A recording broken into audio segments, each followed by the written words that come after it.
শীর্ষস্থান পেলেও এখনও প্লে অফে যেতে পারেনি কেকেআর।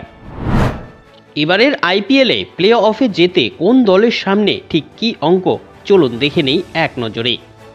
আইপিএল 2024-এ এখনও পর্যন্ত 54টি ম্যাচ হয়ে গিয়েছে। রবিবার লখনৌ সুপার জায়ান্টকে হারিয়ে পয়েন্ট তালিকায় শীর্ষস্থান দখল করেছে কলকাতা নাইট রাইডার্স। কিন্তু এখনও আইপিএলের প্লে অফে উঠতে পারেনি কোনো দল, ছিটকেও যায়নি কোনো দল। আইপিএলের এখন প্রথম দুই দল কলকাতা নাইট রাইডার্স ও রাজস্থান রয়্যালসের পয়েন্ট সমান। আবার পরের তিনটি দল Chennai Super Kings, Sunrisers Hyderabad, Lucknow Super জায়ান্টেরও পয়েন্ট সমান। জমে উঠেছে প্রতিযোগিতা। এখনও সব দলের কাছেই রয়েছে সুযোগ, তবে প্রত্যেকের সামনে অঙ্ক আলাদা আলাদা। কলকাতা নাইট রাইডার্স 11টি ম্যাচে 16 পয়েন্ট পেয়েছে। বাকি রয়েছে আরও 3টি ম্যাচ মুম্বাই, পাঞ্জাব ও রাজস্থানের বিরুদ্ধে। একটি ম্যাচ জিতলেই 18 পয়েন্ট হবে তাদের, তাহলেই প্লে অফ পাকা কেকেআরের।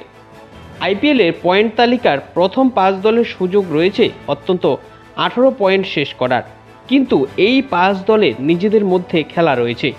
সেই ম্যাচে কোনো না কোনো দল পয়েন্ট নষ্ট করবেই, তাই বলাই যেতে পারে যে একটি ম্যাচ জিতলেই কেকেআর প্রথম 4 পাকা করবে। কলকাতার সুযোগ রয়েছে প্রথম 2 দলের মধ্যে শেষ করারও। তার জন্য 3টি ম্যাচ জিততে হবে শ্রেয়স আয়ারদের, সেক্ষেত্রে তাদের পয়েন্ট হবে 22।